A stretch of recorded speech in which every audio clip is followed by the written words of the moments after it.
नमस्कार सर, मेरा नाम प्रदीप है। मैं इसके मोबाइल पॉइंट जयपुर पे हूँ। मैं आपको हायर के 7 यूएसपी बताने चाहता हूँ ऐसे की।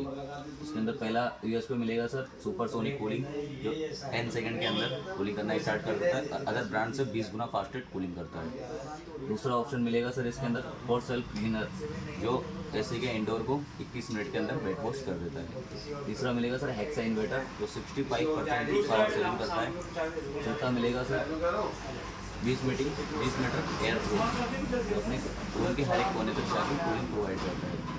पांचवा मिलेगा सर 7 इन मोड्स, जो अपने नीड के अकॉर्डिंग कन्वर्ट कर सकते हैं।